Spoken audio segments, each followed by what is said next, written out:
সেই দিনগুলো ছিল আমার সোনালী সময়। আমি ছিলাম আপনাদের আস্থার প্রতীক, রাস্তার রাজা এনা ট্রান্সপোর্ট। কিন্তু সব সময় কি একরকম থাকে? আমার জীবনেও নেমে এলো দুঃসময়। যদিও আমি কোনো অপরাধ করিনি, কারো ক্ষতি করিনি, তবুও আমাকে টেনে নেওয়া হলো রাজনৈতিক প্রতিহিংসার খেলায়। আমাকে ঢাকা ময়মনসিংহ রোড থেকে সরিয়ে দেওয়া হলো। যে রাস্তায় আমার জন্ম, যে রাস্তায় আমার নাম ছড়িয়ে পড়েছিল, সেই রাস্তাতেই আমাকে নিষিদ্ধ করা হলো। আমি থেমে গেলাম।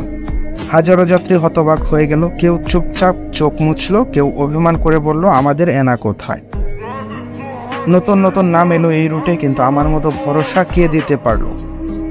আজও মনে পড়ে সেই ছাত্রের কথা যে প্রথম ঢাকায় ভর্তি পরীক্ষা দিতে গিয়েছিল আমার সিটে বসে, সেই মায়ের কথা যে অসুস্থ ছেলেকে নিয়ে হাসপাতালে দৌড়েছিল আমার কাঁধে ভর দিয়ে, সেই বাবার কথা যে কাঁদতে কাঁদতে বাড়ি ফিরেছিল প্রিয়জন হারিয়ে। আমার জানালার কাছে লেগে আছে সেই অশ্রু, আমার সিটে আজও ভেসে আসে সেই হাসি। আমি শুধু যাত্রী বহন করিনি, আমি বহন করেছি আপনাদের জীবন, আপনাদের গল্প, আপনাদের সব।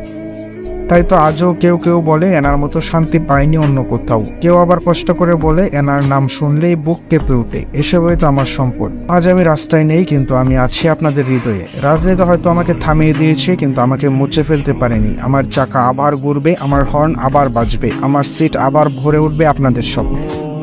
আমি থেমে গেছি, কিন্তু শেষ হয়ে যায়নি। আমি এনা ট্রান্সপোর্ট, আপনাদের ভরসা, আপনাদের স্মৃতি, আপনাদের আস্থা। হ্যাঁ, আবার হয়তো কোনো একদিন আসবো আমি আপনাদের সেই গুরুদায়িত্ব হাতে নিতে।